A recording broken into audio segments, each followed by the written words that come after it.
Yo, what's up la mif? Alors aujourd'hui on se retrouve pour une nouvelle vidéo. Je vais tout simplement vous expliquer la vérité sur Chiraq. Qu'est-ce que Chiraq? Donc voilà, Chiraq c'est tout simplement Chicago. Je pense pas que beaucoup de personnes la connaissaient sous le nom de Chiraq. Donc voilà, je vais vous expliquer ce que c'est Chiraq. Donc Chiraq c'est tout simplement l'association entre l'Irak et Chicago. Vous avez juste à écrire Chicago, voilà, vous enlevez Chicago et vous remplacez par Irak. Voilà, et ça fait Chiraq. Pourquoi Chiraq?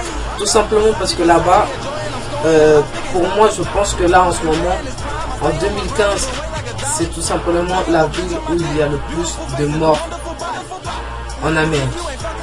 C'est quand même triste parce qu'il y a beaucoup de morts tous les jours. Tous les jours, il y a quasiment tous les 2 jours, 3 jours, il y a une personne qui décède. Donc c'est voilà, dites-vous que d'après ce que certaines personnes nous disent, vous êtes plus en sécurité en Afghanistan, oui, que à Chicago.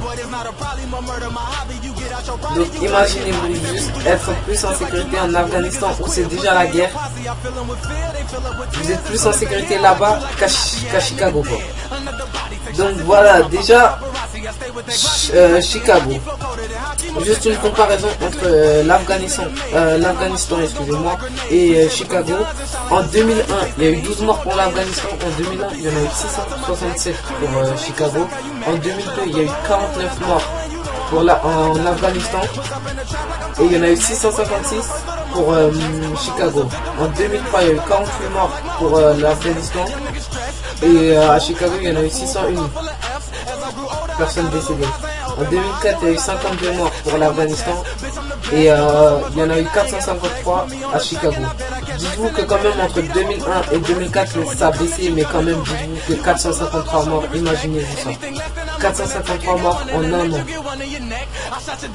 Donc, qu'est-ce que vient faire la musique dans ça?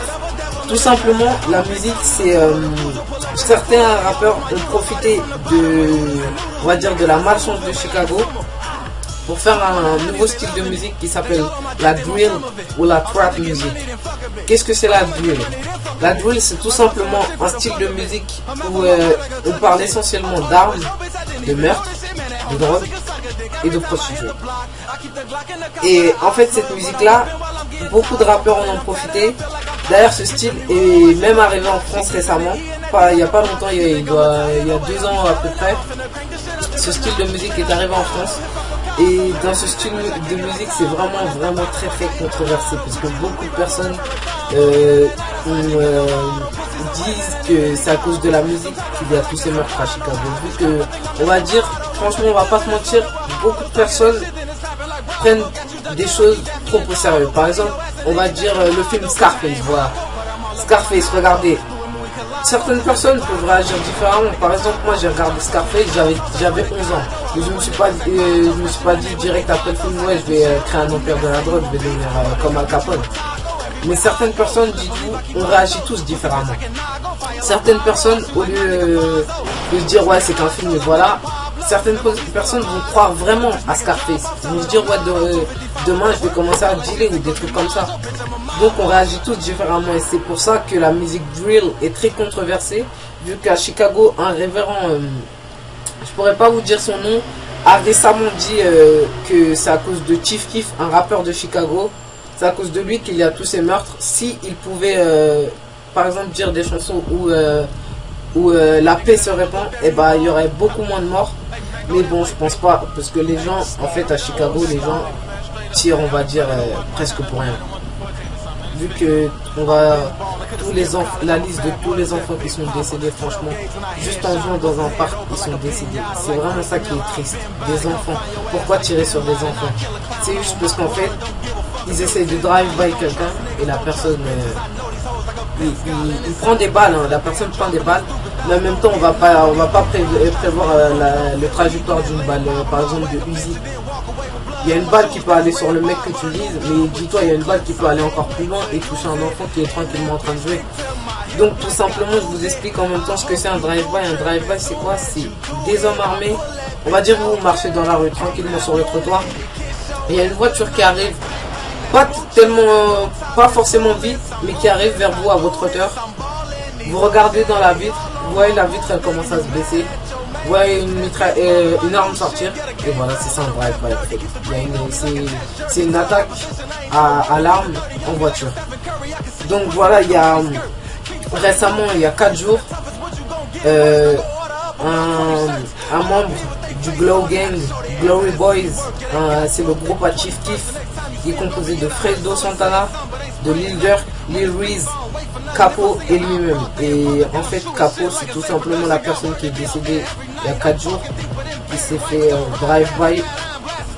Et je pourrais pas vous dire pourquoi il s'est fait drive-by. Je sais pas s'il y a eu un clash, je sais pas s'il y a des gens qui ont été rancuniers parce qu'il leur a fait du mal. Je pourrais pas vous dire tout ça. Mais tout simplement, il a été drive-by. Et il y a eu beaucoup de dommages, que ce soit sur YouTube, Twitter, Facebook, Instagram, sur plein de supports de partage. Il y a eu beaucoup de dommages qui lui a été rendu. Donc c'est vraiment triste. Le mec, il avait 22 ans, il est mort. À 22 ans quand même. Et c'est pas le seul rappeur qui est décédé. Il y a aussi un autre rappeur qui est décédé la semaine dernière. Je pourrais pas vous dire son nom. Mais voilà, il y a un autre rappeur qui est décédé encore. Dites-vous que quand même en 2 semaines, 2 personnes qui meurent. 2 rappeurs qui meurent, c'est quand même beaucoup. Juste pour comparer, la France, on a eu Charlie Hebdo. Vous avez vu le choc que ça a fait dans le monde, on va pas dire dans le monde entier, mais beaucoup de pays ont parlé de ça. Mais dites-vous qu'à Chicago, tous les jours presque, il y a un gars qui est touché par un mafieux, que ce soit un enfant, un prof d'école, une mère, un père, un frère, une soeur. Dites-vous que tous les jours là-bas, vous risquez de vous prendre une balle, perdu ou intentionnellement quelqu'un qui vous tire dessus. Donc voilà quoi. Donc maintenant on va parler des différents rappeurs qui ont profité du malheur de Chicago. Il y a tout simplement Chief Keef, Montana of 300, il y a Lil Durk, Lil Herb, Lil Reese, désolé. Aussi, comment il s'appelle? Il y a aussi Young Chop aussi.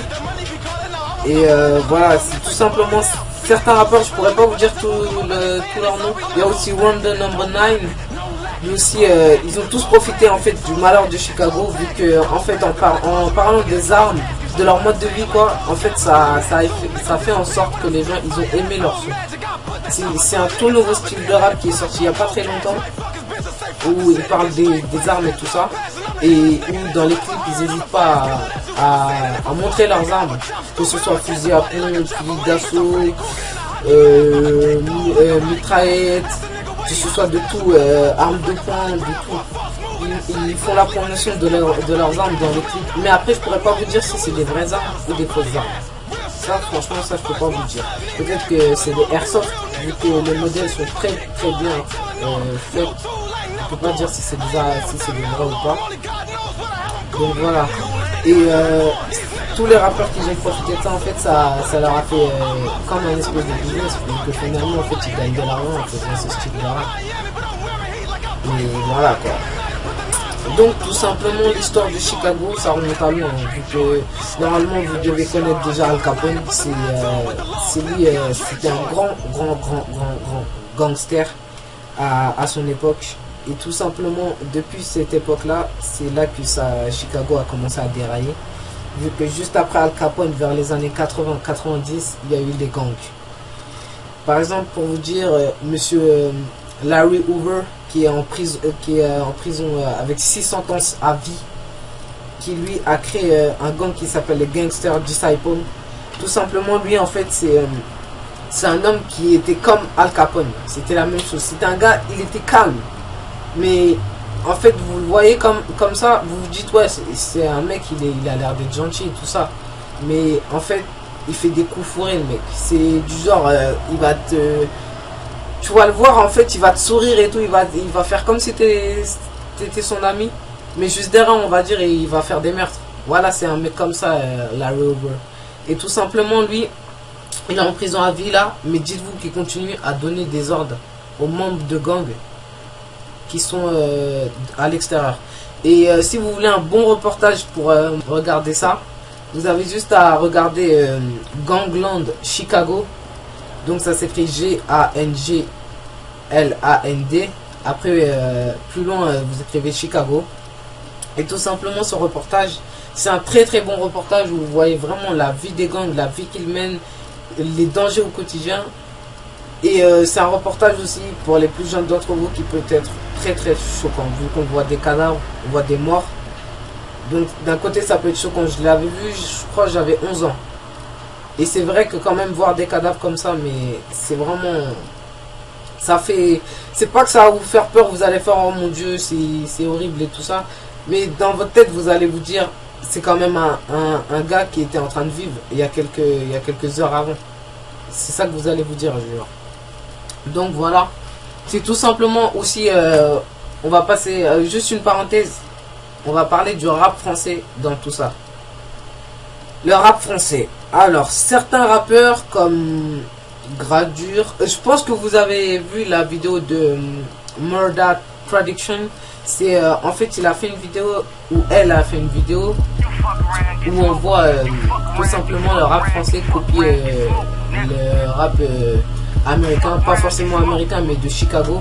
Tout ce qui est danse, signe de gang, tempo de la musique, début de clip, les phrases, par exemple ketchup pour on va t'attraper, genre on va te kidnapper et tout ça. Les Français ont beaucoup copié ce style. Après je ne vais pas juger parce que c'est eux qui font leur business, ils veulent copier, ils copient. Voilà. Donc voilà, je ne vais pas juger. Mais franchement parler de, par exemple, comme Niska l'a fait, du O Block, ça franchement ça c'est crade parce que il vit pas la vie des mecs de Chicago, il vit pas au bloc. Donc je sais pas pourquoi il va parler de au bloc vu qu'il vit pas là-bas. Par exemple, encore il aurait vécu au bloc et il aurait dit ouais, ici il y a des meurtres et tout ça, j'aurais compris. Et tout simplement pour vous expliquer c'est quoi le O bloc. Le O bloc c'est tout simplement un quartier dans Chicago où il y a des bâtiments qui sont en rectangle et dans les bâtiments là en fait il y a une ouverture. Et en fait Chief Keef avait donné un défi à n'importe qui d'aller au bloc, de se promener et faire le tour de au bloc sans se faire tirer dessus. On précise bien ça. Donc une personne a réussi, il s'est même filmé sur YouTube en traversant au bloc. Donc excusez-moi. Donc cette personne là a demandé 20 000 $ à Chief Keef vu qu'il a fait le défi. Donc voilà, Niska dans tout ça c'est pourquoi il parle du O block alors que le O block il est même pas là-bas. On va parler franchement. Même si on demandait à Niska d'aller faire un clip au bloc, je pense pas qu'il dirait oui. Parce que au bloc là-bas, c'est du genre, ils connaissent pas, tu peux douter. Même dans une vidéo que j'avais vue sur le O bloc, il y a même des gens de là-bas qui disent à la caméra, ne venez pas ici si on ne vous connaît pas, ne venez pas. Vous risquez de vous faire tirer dessus. Les gens là-bas qui vivent au bloc, tous les jours, ils entendent des balles. Tous les jours. Il y en a, ils se prennent des balles perdues. Il y en a, ils entendent des balles siffler à côté d'eux. Il y en a, ils voient des cadavres par terre en plein dans la rue. Il y a des enfants, ils passent à côté des cadavres. Donc dites-vous que Niska il profite de ça, mais c'est vraiment crade ce qu'il fait. C'est pas sa vie. On va dire, c'est comme si moi je disais ouais, je fais des meurtres et tout ça. Je sais que c'est du business, je sais que ce qu'il dit dans ses textes c'est pas forcément vrai. Chacun de nous va réagir différemment. Il y en a ils vont y croire, il y en a ils vont pas y croire, il y en a ils vont se dire oui c'est juste pour le business comme moi. Voilà, donc c'est juste pour le business, mais n'empêche de profiter du malheur des autres pour se faire de l'argent, ça c'est quand même crack. Parce qu'il y a des gens ils meurent au bloc. Donc voilà, c'est juste ça que je voulais dire. Après bon c'est son problème s'il veut parler de bloc et tout ça. Mais voilà quoi, le rap français vous propose d'aller voir la vidéo de Murda Production. C'est tout simplement une montre des rappeurs français copiés et vraiment copiés la rap de Chicago, particulièrement de Chicago. Donc voilà quoi. Et Chicago, juste pour vous dire, c'est l'une des villes les plus dangereuses en Amérique en ce moment. Mais pourtant c'est une très belle ville. Hein. Elle est quand même belle. Vous allez dans le nord de Chicago, vous allez voir des beaux quartiers, des beaux buildings et tout ça. C'est une très bonne ville. C'est une très belle ville. Vous devez connaître l'équipe de hockey des Black Hawks et vous devez forcément connaître l'équipe des Chicago Bulls. Ça, je pense que c'est l'une des équipes les plus connues dans la NBA. Donc voilà, c'est quand même une très belle ville, mais qui s'est vachement dégradée au fur et à mesure. Donc voilà, cette vidéo est à présent terminée. Je vous remercie d'avoir regardé jusqu'à la fin. Si vous avez aimé, n'hésitez pas à vous abonner et à lâcher un pouce bleu. Ciao!